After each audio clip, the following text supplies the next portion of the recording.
Yeebazibwe yeebazibwe omusumba omulungi, yeebazibwe kabaka waffe. Ntwala omukisa guno okwebaza munnange yeekuumidde ku Sons of Sunday International, n'obanga n'akadde kano katuwadde era ogenda kusaba wamu naffe ekintu ekirungi ennyo. Mukama akumpeera omukisa, weebale butaggwaamu maanyi, weebale okwekwasa Katonda. Ekyo tulina okusigaza kati kye twasigaza okukola. Mukama waffe mulungi. Amannya Mutume Amos. Mbaaniriza nnyo Mukama waffe Yesu Kristo. Mwebale okusaba naffe mwene essaawa gye tugendamu. Mukama atukoze bulungi, tufunye lunch hour, tufuna Ask Your Pastor, neera tugenda mu kigambo eky'okusaba. Era nkuzaamu amaanyi kuyimusa wonna wooli, zuukuka, ddamu amaanyi guma omwoyo. Mukama waffe yeebazibwe. Haleluya. Yes, brother wange Solomon, Mukama akumpeera omukisa. Yenna ali ku mukutu, Mukama akumpeera omukisa. Mukama akunjagalire. Amen. Abaweereza ba Katonda mwenna abamaze okutuuka ku mukutu, Mukama abanjagalire, abampeera omukisa. Haleluya. Amen. Haleluya. Yes. Kale kambayitiremu mpolampola puroguramu zaffe bwe zitambula, oluvannyuma tusabe. 12 ez'akawungeezi kitundu buli lwakubiri, 12 kitundu buli lwakubiri tubeera ne puroguramu ey'abaana gye tuyita Raising a Child to Adore God. 12 kitundu buli lwakuna tubadde ne puroguramu eya Ask Your Pastor. Tutandika ne lwokuna eyinza kuba nga ekyusibwa nga tuteeseeko puroguramu ey'abakyala. Mukama waffe yeebazibwe. Omukyala nga bw'olina kwekuumira mu bufumbo bwo, bw'atabannabufuna, engeri gy'osobola okwetegekamu biki by'olina okukola, n'omuntu akulabe nti ddala ddala otuukiridde okufuna obufumbo obwo, kijja kuba eyo puroguramu ejja kutambulanga lwakuna na lwamukaaga, puroguramu y'omukyala, puroguramu tegeera obufumbo bwo. Tujja giwa erinnya tegeera obufumbo bwo. Mukama waffe yeebazibwe. Then Sunday kati wagendewo Ask Your Pastor, ate naye eno Saturday ne Sunday eno tugenda kuba ne Surveying the Word of God. Then kati Sunday neddako yegenda kuba Ask Your Pastor nga Surveying the Word of God nga tusoose giyigirizaamuko. Mukama akumpeera omukisa. Yes. Buli saawa 6 ogw'ekiro nga ssaawa zino tubeera n'okusaba okw'okujingira mu lunaku olupya. Ekyo tubalidde mu ssaawa eza South Africa. Kati kebeera ku ssaawa yo yejja kukuwa essaawa entuufu ez'ewammwe. Eno ziri ssaawa 6:4. Mukama akumpeera omukisa. Then buli ssaawa 6 ogw'emisana tubeera ne lunch hour special. Era Mukama atukoze bulungi, ebigambo by'azze atuweereza tubiridde tubigabanyeeko era bitukozeemu omulimu omulungi. Amiina. Mukama akumpeera omukisa ng'obeera naffe nga twongera okusaba wamu naffe, era mumanyi tatujja sigala kyekimu. Haleluya.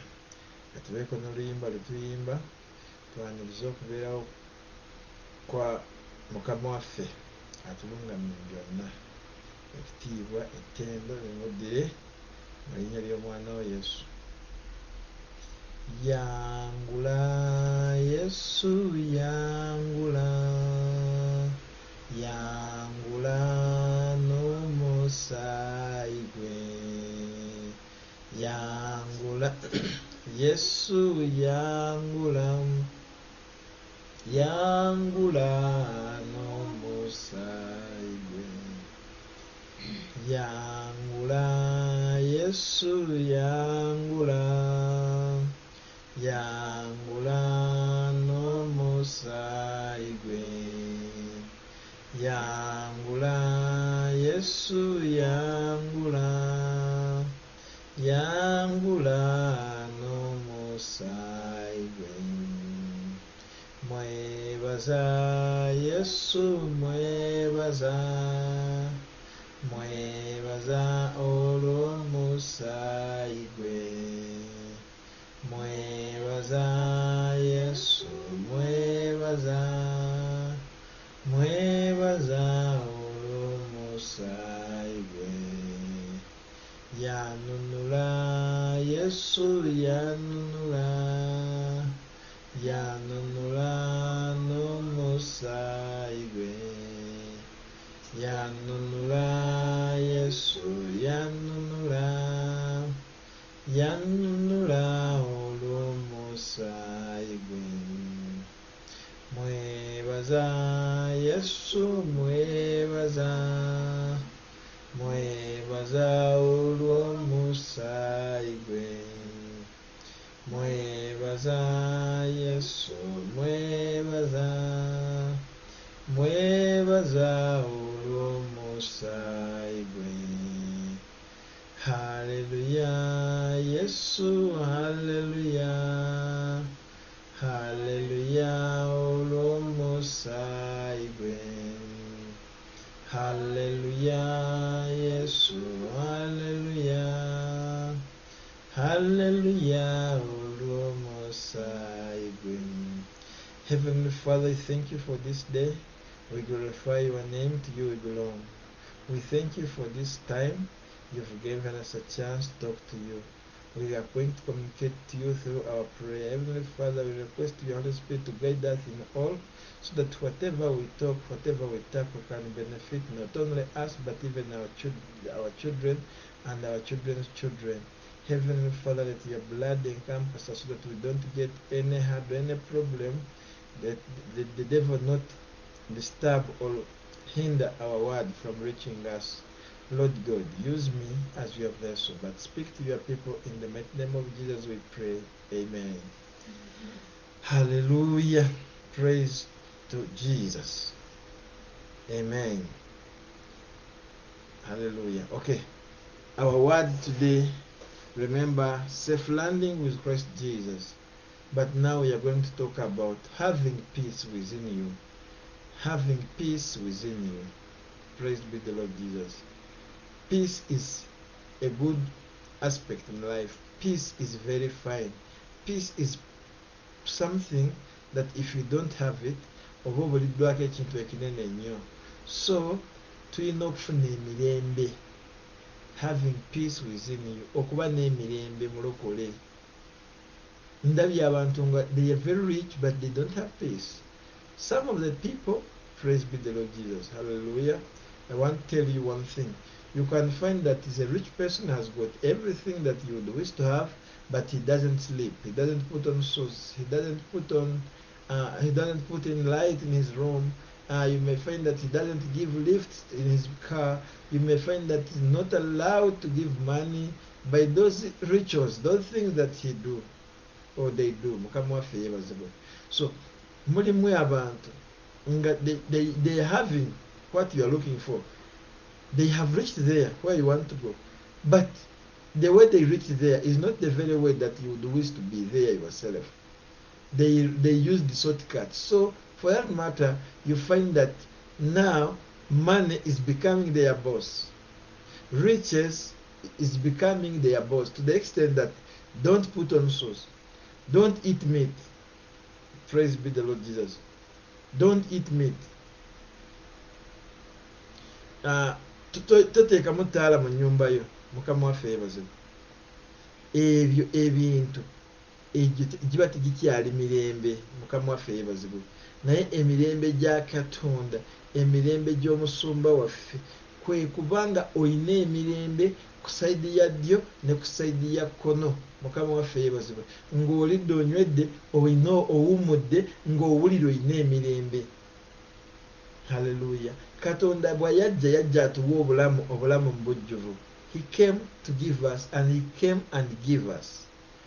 He came to give us, and indeed he made it. He came to give us life in abundance. Obulamu obweyagaza. Twali tulaba leero emu ku kanisa. Praise be the Lord Jesus. Yes. Twali tulaba emu ku kanisa.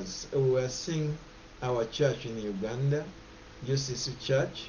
The way they beautified it, you feel like, yes, I just want to go and have a fellowship in this church. I just want to go and have a rest there. I feel I can just be there for a week. I mean, there is that peace that we want to have. Praise be the Lord Jesus. Hallelujah. May the God bless you, those who are online and those that are going to be those that are going to hear us after here. Praise be the Lord Jesus. I know there are those who will hear this message after we have gone offline, and there are those that are listening to us. God bless you, and thank you for sharing. Those who have already shared the message, and those who haven't shared, like Sister Martha, please share the message so that this message can go and reach where you can't even reach the person that you even don't know, and you'll maybe never know. So we just request you to share this message. Praise be the Lord Jesus. Hallelujah. So we are saying, let us seek face. Let the face take control of us, so that through it we can get the gift of peace, that we can have peace within us. Praise be the Lord Jesus. If we listen to the word of God and we move according to God's will, then we will have got ourselves this peace of mind. And that peace of mind, no one can take it from us, because it's obtained from Heavenly Father. Praise be the Lord Jesus. We are going to read 2 Timothy. 2 Timothy. If you are there, read chapter 1, verse 7. Hallelujah. Chapter 1, verse 7. 2 Timothy, chapter 1, verse 7. It says, "For God has not given us a spirit of fearfulness, but one of power, love, and sound judgment." Praise be the Lord Jesus. For God himself has not given us the spirit of fear. Fear has taken control of everything that we have. We have fear to the extent of fearing a fear. Fearing a fear is when you are sent to do something, like for example, I can tell my wife, go out and check if the gates are closed. And then my wife happens to respond to me like, I'm fearing there. That's fearing a fear. What is that you are fearing before even seeing it? Praise be the Lord Jesus. Gwotidde kyeyo ky'otonnalaba, okwe kutya kwe nalina, nze mu bulamu bwange mbadde nina okutya, mu kusooka saalina kutya, Mukama yeebazibwe. Okutya kujja kutya mu bulamu bwange. Saalina kutya okulyawo kwonna, ntambulanga ekiro nnyo. Naye one day, Mukama waffe yeebazibwe, nali nva mu by'omukyakalo. Mukama waffe yeebazibwe. Nali nva mu by'omukyakalo, mba mpita wantu ne ndaba ekintu kiringa embwa nga kyesika nga kikola bwe kino, endowooza embwa erya eddiba oba ekikisika kino. Kati ng'omuntu ne ntambula nsembere ndabe ennaku ezo nga sitya. Mukama waffe yeebazibwe. Praise be the Lord Jesus. Bwe natuukawo nasanga omuntu ng'amaaso gavuddeyo ng'asika ebisubi. Wabeerawo omulalu, yali mulalu ng'ate alinga alina disorderly. Mukama waffe yeebazibwe. Ng'ovudde ku bulalu ng'olaba nga like alinamu n'ebizibu ebirala. Nasanga ng'amaaso gamuvaayo ng'asika ebisubi ng'alina ekyovu ng'ebigere bikwe. Sawa nga 11 ez'okumakya, 10:11, naye nkitunuulira nnyo nga sitegeera ekiriwo. Naye ndabira ddala nga kikambwe. Kati ku makya mpulira nga bagamba ku stage omusajja abadde abeerawo bambi yafudde. Ne nkubamu akafaananyi ne nzijjukira ekyabaddewo kye nalabye nga ndi nzekka.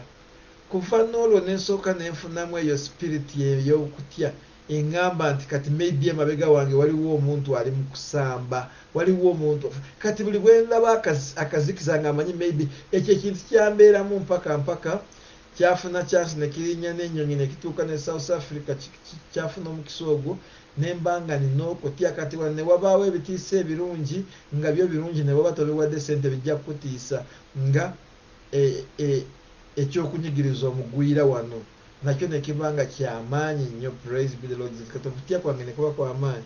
Kati nzigulawo edde nesanga nina mukyala wange, twali tuli mu bya Mukama waffe yeebazibwe, twali tuli mu bya xenophobia, okunyigiriza abagwira nga batulumbya obalumbye. Kati tuli mu fulaati yaffe, nenzigulawo kateni mpola, anti bwe baalaba nga oluggi luggula oba kyo badinisa nga balumba eyo. Kati nenzigulawo mpola njagala ndabe bituuse. Kati nalina mutabani wange bamuyita Frederick Rumba, amuti mukama akuwa mukisobera ogoberera nnyo ye ne mukyala wange Prophetess Grace Lwavolo kati bo it was fun bakisanyukiramu kati nze bwe nalingiza nenkuba ne mbabulira amawulire nga womanyi bambi ng'ogwo omanyi okukola kituufu kumbe banno bw'oba otunudde eri bali mu kuseka ne baŋŋamba kirikitya anko oli mutabani wange nambuuza kirikitya anko konze bangi bali wansi eri batambula ne mukyala wange naŋŋamba kirikitya Jani lyerinnya lyampita nga gwe bw'onoyita omukyala wo sweet oba omwami wo sweet nze yalaba nti sweet ngibuuse ogwataano ngususseeko nampita ebyo neŋŋamba abantu batusirike bannange tusirike ne baŋŋamba beera ng'olingizayo kati nange nga bweningiza nga mbawo information ningiza nga mbawo information kati bwe byaggwawo like olunaku lugenzeemu mukama waffe yeebazibwe this is what they told me nti mwana weebale mukama obadde olina binacular nga olingizaayo nga binacular etuwa amakulu bampita binacular for I don't know how many months I don't know up to now even leero lyokka mpulidde mukyala wange banamugambye mpulira omuntu maybe alinga ali ku motoka kaningize ku motoka naŋŋamba lingizaayo olabe binacular oba eneekola nekinyamba nga nina okwogera ku kigambo okutya mukama waffe yeebazibwe waliwo kyetutya n'otya ne bakugjamu n'erinnya kati nze natya naye neebaza Katonda okutya bwe natuuka ate bwe tuli wano ne kugenda nga kunzigwamu ne kuggweramu ddala ate kati ye mukyala wange n'abanga oba yasetinga mwali simanyi yeyeka alitubuulira ng'atuuse kati leero mbadde mugamba I think kati gwe wadda mu binacular nze mu binacular nalwamu nti lingizaayo so kikyeŋŋamba mukyo otidde n'obugagga bwo otidde genda kukola interview eyo ng'omanyi ogenda kugwa kati gwe omanyi ng'ogenda kugwa tulina omusumba bamuyita junior pastor erinnya ligenze bwe naalifuna nja kukugamba naye kankubuulire yagamba pastor Austin yatubuulira enjiri buli omu yenna yavaamu abamalusu abanyi mulimu abaseka amalusu ne gayiika ng'agente eridde omunnyo omulungi ate mulimu abalala baseka bwe baseka amaaso ne gavaamu amaziga nabo bamanyi abagezi ngaabo mulimu abalala baseka ne banyiza n'eminyira ne gijjula akatambaala mulimu abalala beewujaganya mulimu omulala ayagala aseka abalala muleke kuseka abeera abakubaka ye yekka ayagala ye yekka aseke mutegeere nti yanyumirwa ng'akuba ku balala ng'abalaga nti yanyumidde nnyo alinga abagamba mwe temukiri wakati ekifirimu kyalaba so yatugamba bw'ati nti abalokole ekisinza okutulemesa kwe kutandika bizinesi n'ofuna capital mu birowoozo n'ogenda n'osuubula ebintu mu birowoozo n'olyoka okwatibwa abaserikale mu birowoozo ne bakuba n'emiggo ne bakulemesa mu birowoozo n'oddamu n'osuubula ebirala ababbi ne babbaggwe mu birowoozo n'omaliza bizinesi ng'ekulemeseza mu birowoozo n'obanga bizinesi wakakola nga 5 naye ng'ozikolera mu birowoozo n'otya okuzitandika nga ne ssente zitandise oziyina lwakuba ebirowoozo byonna obadde okubamu obufaananyi byasembyeyo nga bikulaga oli mu kufiirwa so abalokola abasinga bizinesi baziyina bazikola n'atugamba ne mu kyaki kati mulimu abatudde bali mu bizinesi bali mu kumaliriza lwakuba yabalemye naye nga tebagiteese mu reality nga bizinesi ebalemedde eri mu nsi y'okulowooza so n'agamba mulimu ogwo omuzingo oguli mu balokole ogwo balemesa tuteeka step ne bajja ekintu mu birowoozo oba mu plan ne bakiteeka mu reality naye bwe bafairinga mu birooto oba mu plans balema kiteeka mu reality mukama waffe yeebazibwe ne twewunya ensi kati abantu bangi tutidde okukola interview singa bwe mbagambye tutidde okugenda mu bufumbo nga nze nali ntidde obufumbo lwakuba ndabye abantu bangi basoomoozebwa naye nga abantu bangi not you kyenagamba omukyala wange namubuulirirawo first time omanyi kirungi omuntu okutegeera ebintu byo nga mwakeeraba wano kikuyamba atambule ng'akimanyi namugamba if you are giving excuse gamba naye abantu abalala bakolako nemugamba I'm not abantu abalala nze ndi Amos whatever you are doing it for Amos you are talking to Amos not abantu abalala bayinza kuba balya muwogo Amos I want eat muwogo noonyayo ekirala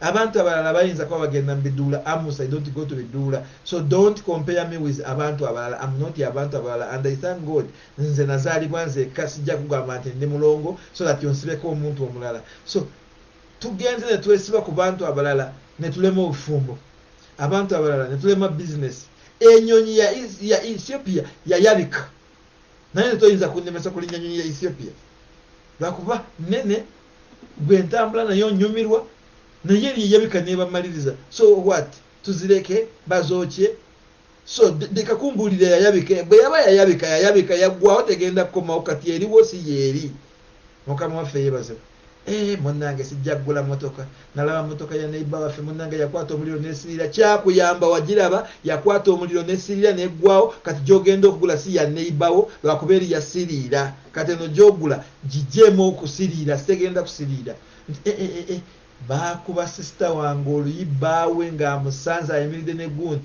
bakuba sisitawo n'eri yali bbaawe kati oyo si bbaawo era si gwe sisita we obufumbo bujja kukontinyinga obubwo tebulinamu kizibu tebajja kukola kuba teyimiridde n'oli ate si gwe sisitawo so siyinza kukola neyo kampani bannange kampani ebakozesa no that is fearing a fear failing you take a step mulokole mukama waffe yebaze tugenda kubanga tusaba batuwadde spirit not of fear but of power and sober mind ebirowoozo byaffe kati bikakkanye tusobole okufuna emirembe mu birowoozo byaffe mukama waffe yebaze nagenda nentomera bum ng'omuntu ankozeseza ensobi mukyala wange yali anjagala ng'amanyi mu nsi yonna teri muntu avuga motoka nga bba bannaye nga bwe mba manyi n'okuvuga ne yeebaka bw'aba tali ku ssimu ye kasita agikoowa nga yeebaka ng'amanyi teri kizibu kyonna kasita yabeera mu misi si mu motoka nvuga gamba yes tugende ewakisa oba wamirembe kasita ava ku ssimu ye ng'akuba sindiizi nga yeebaka ne mugana naye lwaki weebaka lwaki tosiga agwe nkwesiga ayayayayayay naye ntomera okwesiga kwakoma okwo kati nensobola bw'eba esala bwete esiba Vincent yaŋŋambye asaba nnyo wabeewo motoka nga ne waatula nawo waliwo breeki waliwo accelerator waliwo ne crash nze bwe mba nkyemagaza eno yasiba eri mukama waffe yeebazibwe mulumu yaŋŋamba nyamba ntuule emabega gwovuga eby'omu maaso ne mugamba munnange nange mu maaso n'omusaayi jangu tubeere ffenna mukama waffe yeebazibwe kati obwesige bwonna bwe yali anteeseemu olwo olunaku lwaggwa awo wennyini we natomerera toba tuli awo nga wayiseewo omwaka wennyini ne batomera nze ate wennyini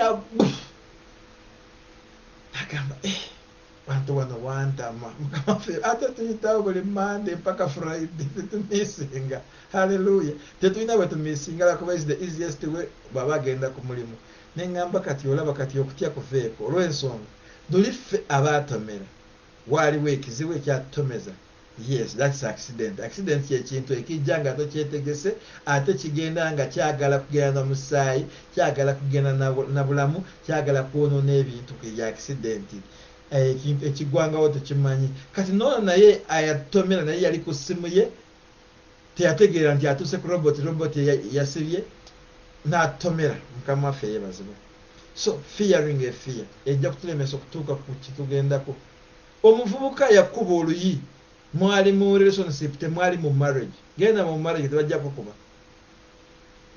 mukama waffe yeebazibwe tuddamu kutya mulokole katonda akuwadde omwoyo si wakutya bayibuli egambye bweti for God has not given us spirit of fearfulness katonda tuwadde mwoyo w'okutya but of power ow'amaanyi of love ow'okwagala ne sound judgment ne sober mind mukama yeebazibwe haleluya tugende ffenna mu Hebrews chapter 2 mukama akumpeera omukisa 15 Hebrews chapter 2 verse 15 egamba bweti and free those who were held in slavery all their lives by the fear of death mukama waffe yeebazibwe and free those who were held in slavery all their lives by the fear of death leero nazze okusaba naawe abadde ali mu busibe obw'obuwambo obw'okutya obulamu bwo bwonna ng'obadde mu kutya okufa mukama waffe yeebazibwe haleluya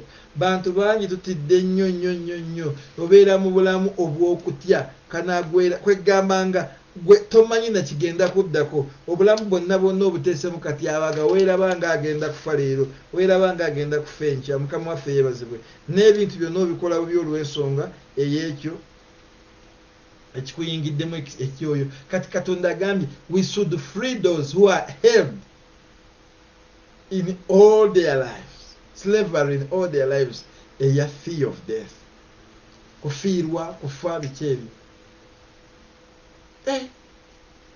tulina omulwadde taasulewo kati totwalayo nno ddagala tobabulira ddagala naye eddagala weeriri si gwe dokita your work is to treat your work is to kubeerawo your work is to kusaba mukama waffe yeebazibwe nolekera katonda emirala kyo kijagala kugamba let us get peace within us so that it can control us from the fear okuva mu obwo obusibe okuva mu ebyo ebitusumbuwa essaala ya leero egenda gamba kitange nsaba ompe emirembe mu nze neetegeere nti wantonda ng'olina ekigendererwa ekyo ekigendererwa ngenda kitegeera nga obwongo bwange buli soba ng'ebirowoozo byange biri fine mukama mulungi haleluya tugenze mu Romans chapter 8 verse 15 Romans chapter 8 verse 15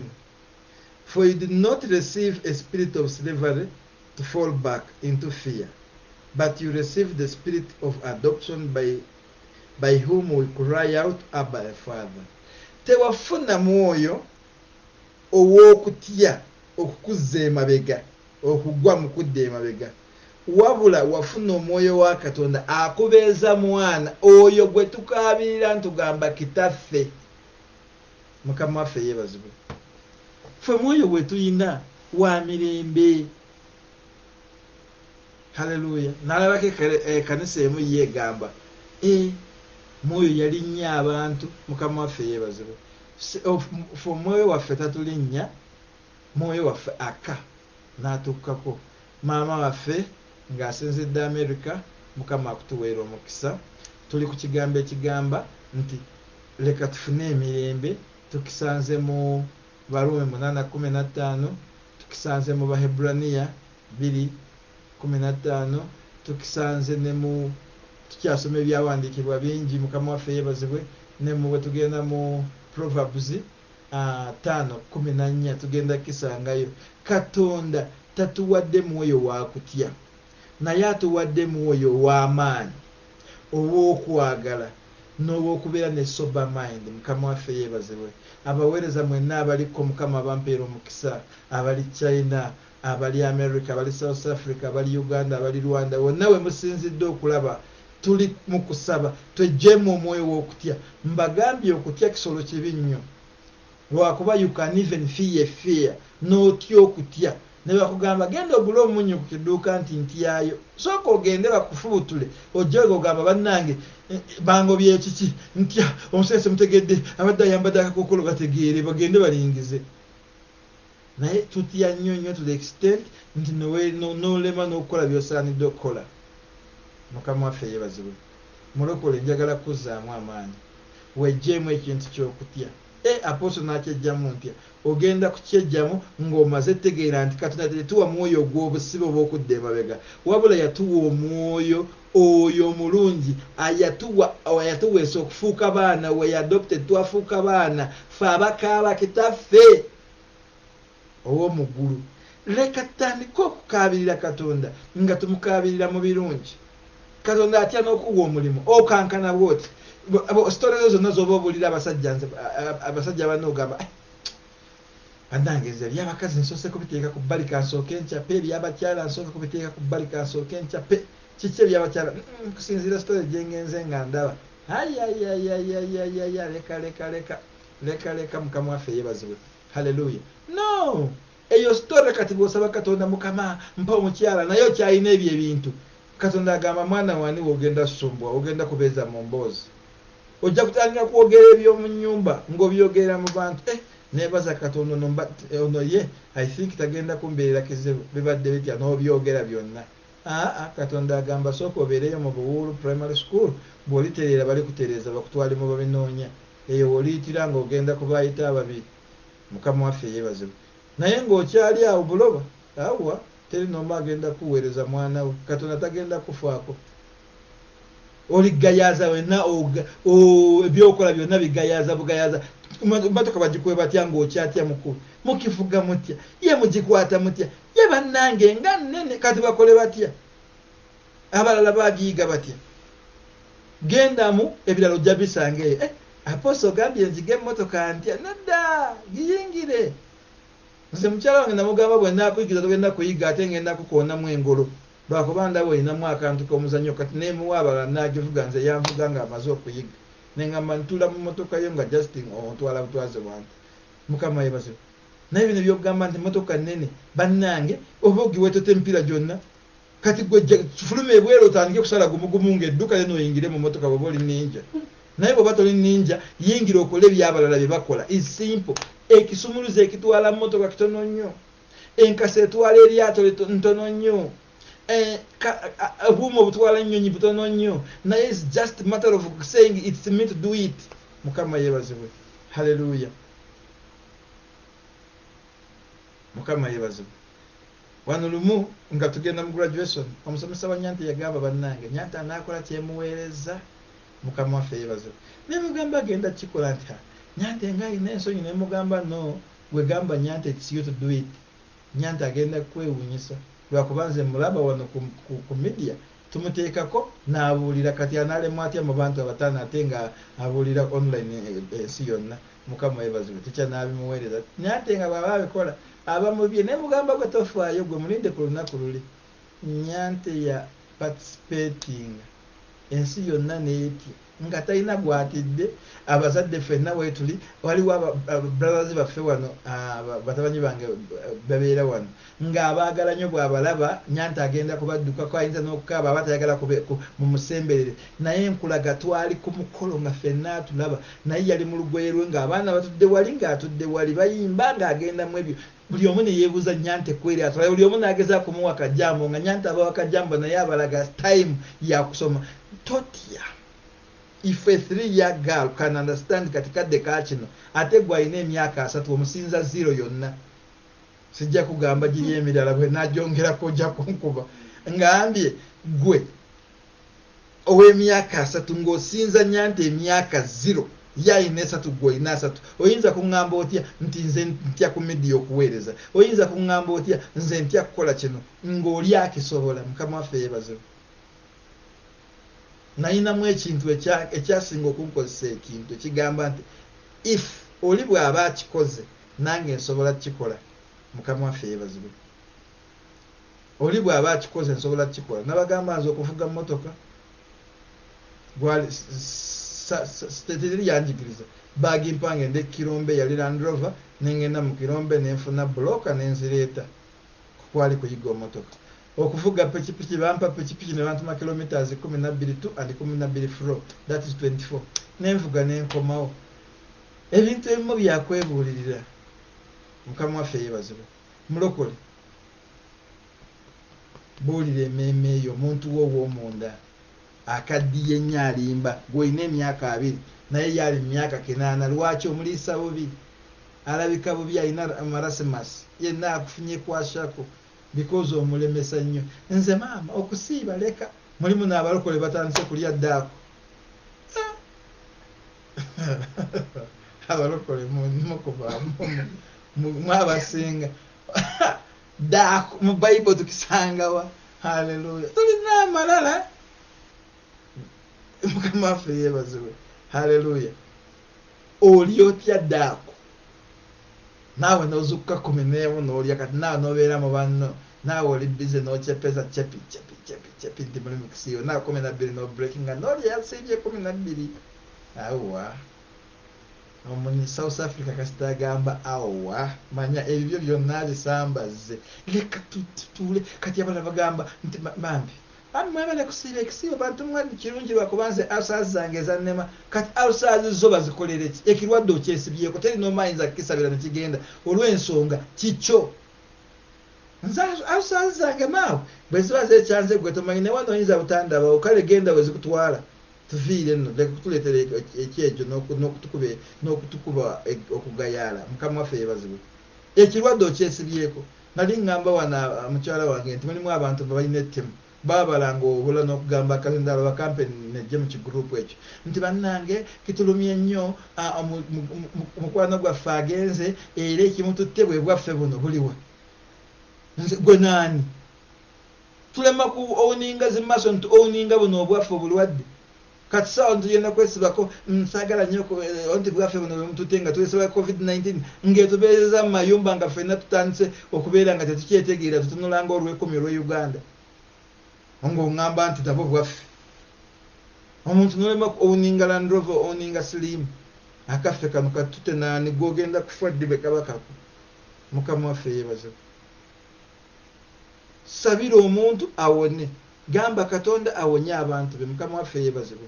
Gwerema kwesiba ku kitali kikyo olina ebintu bingi by'okukola mulokole.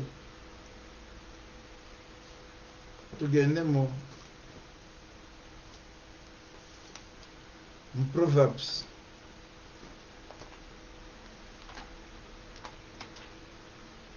bw'oba otuuseyo soma Proverbs. Mukama waffe yeebazibwe. Haleluya. 8 katulabe nga bwe tugamba.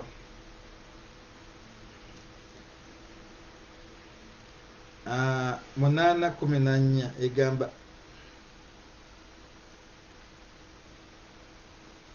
I possess good advice and competence. I have understanding and strength. I possess good advice and competence. I have understanding and strength. Ono byayina ayina amagezi amalungi oba okuwabulwa okulungi. Competence kitegeeza nti omuntu bamupimye bamuweeyinza asobola. Ayina obwo obusobozi. Mukama waffe yeebazibwe. Ayina insight, ayina okutegeera okwo n'aga amaanyi. Ebyo bifunibwa baani? Abalina peace of mind. Mukama waffe yeebazibwe. Ebyo genda bitegeera. The fear of God is the starting of okutya evil. To hate evil. Mukama waffe yeebazibwe. Tandika okutya ekibirema kyesembeeza mulokole. Tandika okweteeka awalungi mu kifo ekirungi. Mukama waffe yeebazibwe. Nali mbulira wano Jews of recent nabulira the day and another the following day Pastor Mukuye naye nakyogerako ngamba bakyala lema kwetya toyinza kuŋŋamba oyambadde ng'omusirikale ate onaakanika mmotoka z'abasirikale va ku musirikale agivuga naye waliwo akanika ng'oli mu bi-ovuro oli mu bi-boots ng'oli muwala ogenze ku kyakyo oyambadde bwoti naawe ogambe nti waliwo anaakulaba n'abaako kyalowooza no ogenda kutandika kwogera kyaki yaffe terimu basajja naye ng'olaba abavubuka batudde awo nvuumuulo bayimba olowooza basajja abo teri n'omu yali aŋŋambyeko gwe atali mukyala gw'oli musirikale gw'olina kirala ky'oli wayambalibwamu ekintu ekirala olina n'akakookolo. Mukama waffe yeebazibwe.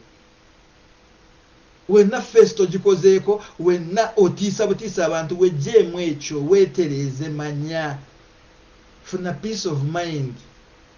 Mukama waffe yeebazibwe.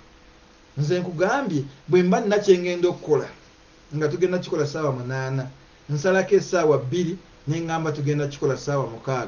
Kati mukyala wange nkimugamba eggulo limu nti ssaawa 6 tulina gye tulaga naye muzuukusa nga ssaawa 3 nga mupulaningira ssaawa 6 naye nze neewaddeyo essaawa 2 zemumanyi tujja kumala 8 n'alyoka n'anaaba okutukumu najja neyeeraba mu ndabirwamu n'anaaba ekigere kimu najja neyeekebera mu ndabirwamu. Kati watuukira ku 8 okugamba tufulume according to her tuba tuli late 2 hours according to me tuba tuli mu time. Why? Afulumye nga agenda kuba alaga ekitiibwa ky'omukyala nti avudde mu nnyumba mukyala. Mukama waffe yeebazibwe. Kyanjagala ki muwala weekoleko. Bwe ngamba kwekolako teweekuba bintu nga kyangalaawo ennyumba enzimba eyedda kyangalaawo ate noteekako ebintu n'obanga obuntu oba n'obanga ffene. Mukama waffe yeebazibwe. Teekako ebintu ebisaanidde ate bitambula naawe. Walaba mukwano gwo nga ateeseeko ebintu bya red yewa black kati go owa light nawe teekako bya red ogenda kutiisa abantu. Mukama waffe yeebazibwe. Okay, bw'oba wagira ekibiina kyambala red ate toweeteekako red lwakuba olaga abantu red.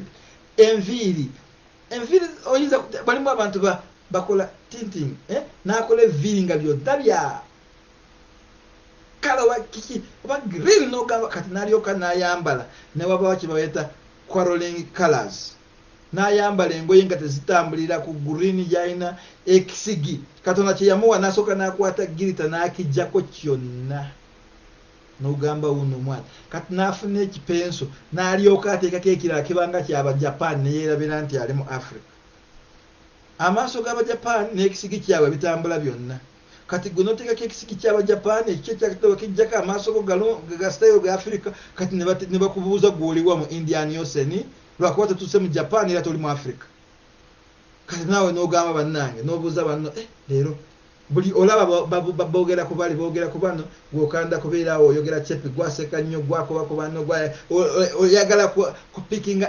attention ku attracting bali wizi no make yourself ready have peace of mind take time manya ebikujjamu mukama waffe yebaze haleluya manya ebikujjamu nali ndabyeko omuntu ng'ayogera ne banne lwakuba ateeseeko lipstick kati emino tegikwatagana gibanga egyembuze ensajja ennuminga eyogerezaganya entya emimwa ye atya gireme okukwatagana olw'ensonga alina lipstick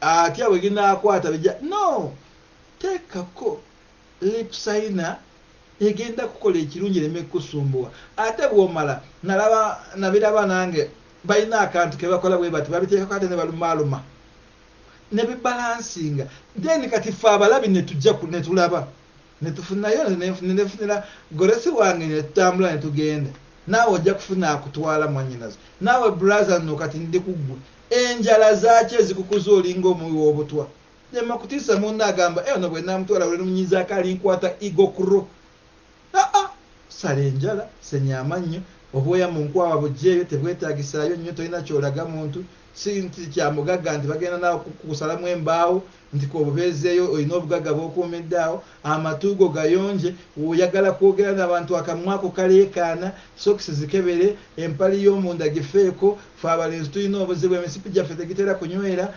weekuume ng'oli muyonjo enviiri zo zisale ekirevu kikuŋŋaanyize wamu mukama waffe yeebazibwe haleluya naye okutuuka omukyala alabayo bwati nakebera n'agamba haya wax wano tuyinza kukolawo ne kando ono nfunye kampani ya kando yennyini no weetereze amatogo galeme kufuuka kampani ya kando omukyala alaba bwe weka oli mulagajjavu ku bulamu bwe n'agamba kati nyingirira ono omusajja mulagajjavu ku bulamu bwe yanankola nti wazze kumwogereza ozze mu saati ya red nenkya ogiddemu mu radio yagala mwekubye ekifaananyi kikimata omufosinga kiteekeyo olage ne leero twabaddewo naye ekifaananyi yesadde yakiraze mikwano gye wagidde mu red ne leero ogidde mu red ate nenkya omugambe omusinkana oli mu red kale emu oli mu motoka yetakyusa nti biri mu mpapula naye ogenda kukyusa olina sooka n'ogenda mu bali mukama akumpeera omukisa nga otegeera peace of mind.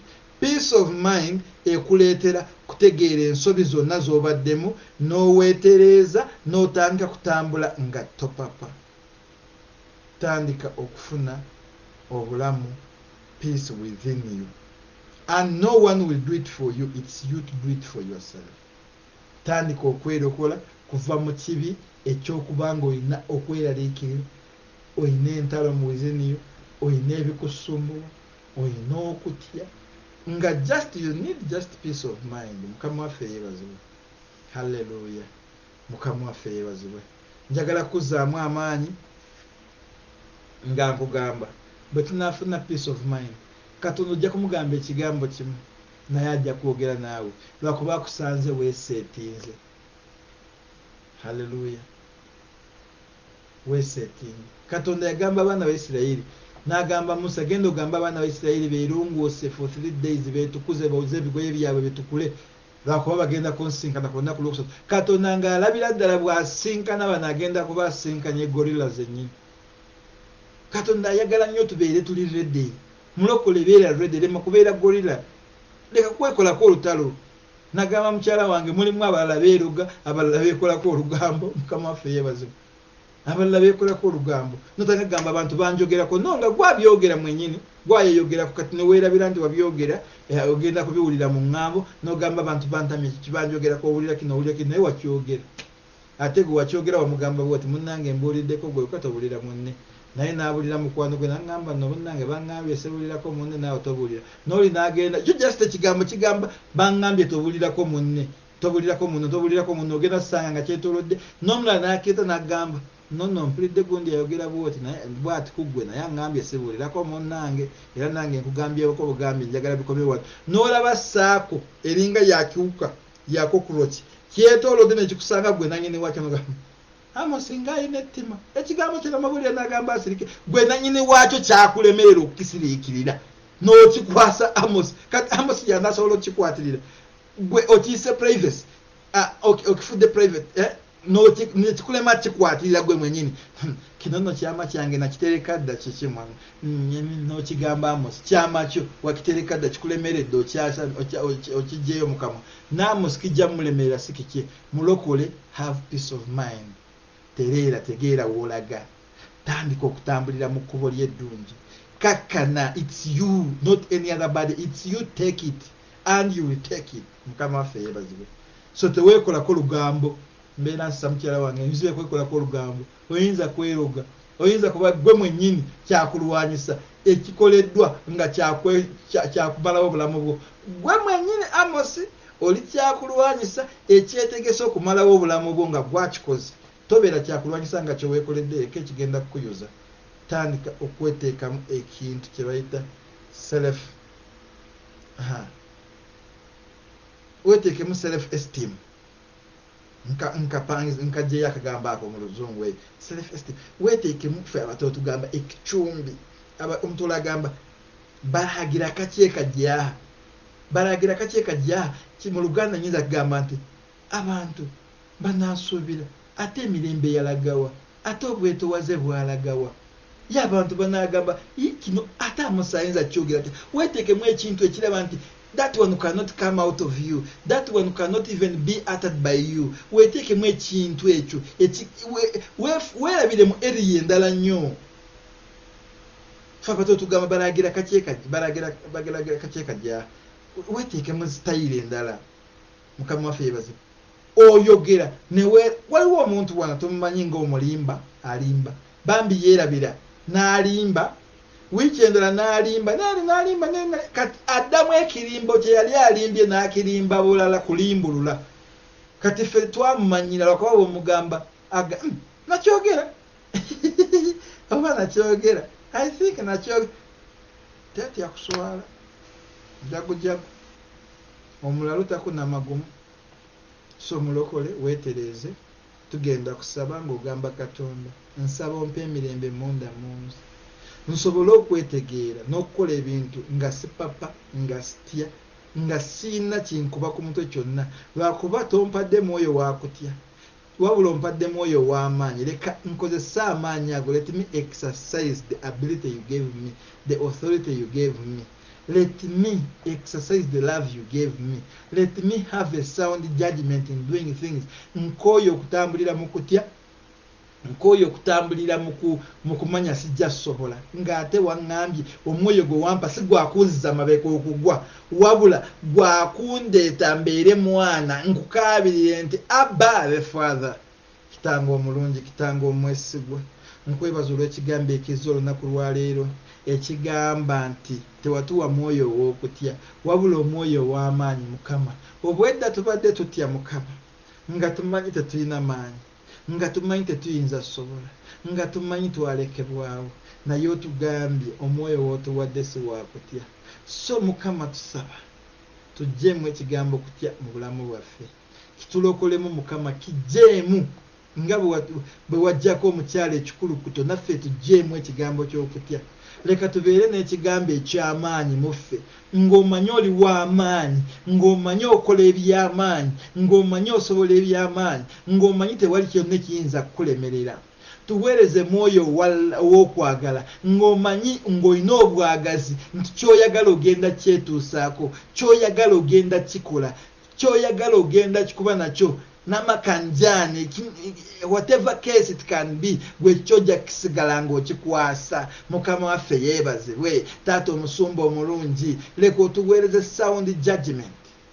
tusobole okutambula nga tukozesa ebirowoozo byaffe mu bukkakkamu, nga tulina peace of mind, nga tetupapa kutukwata speed.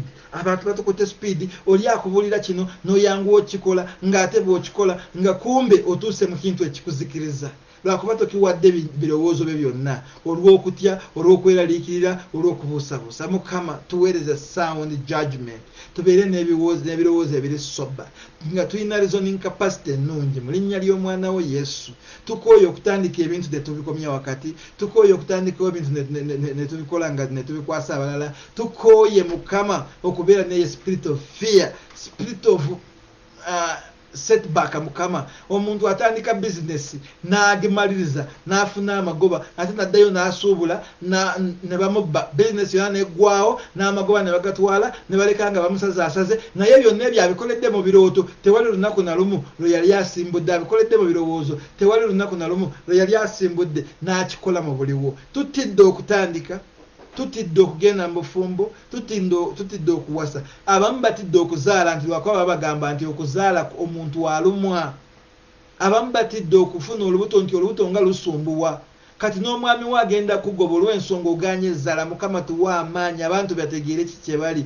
Tuwa amaanyi ago g'ogambye, the spirit of power. Leka buli muntu awuliriza kati Mukama omuwaga amaanyi, the spirit of fire, of power. Mujje mu spirit of fear, mulage nti amaanyi ge wamuwa asobola kukola mu buli kyonna, asobola kwetuusaako buli kyonna. Muwe okwagala, muwe obwagazi. Leka afune obwagazi ayaayaanire ebyo by'ayagala. Leka Mukama obwagazi bwe mutuuse ku ekyo ky'ayagala. Muwe sober mind. Mukama buli byakola byonna abikole nga alina obutebeekavu mu ye. Mu linnya ly'omwana wo Yesu nsabira omusajja oyo abadde alina ebimusumbuwa, nsabira omukyalo oyo abadde alina byakwasaganyizza nga byonna bimubuzaabuziza. Leka omuweereze spirit of power, spirit of love and spirit of sober mind. Mujjeemu okutya, mujjeemu okweraliikirira, mujjeemu buli kyonna kyonna ekisumbuwa obulamu bwe. Mu linnya lya Mukama waffe Yesu mbasabira omukisa, mbasabira obuwanguzi, mbasabira Mukama. Leka Taata ow'ekisa ekingi okubejja emyoyo gyonna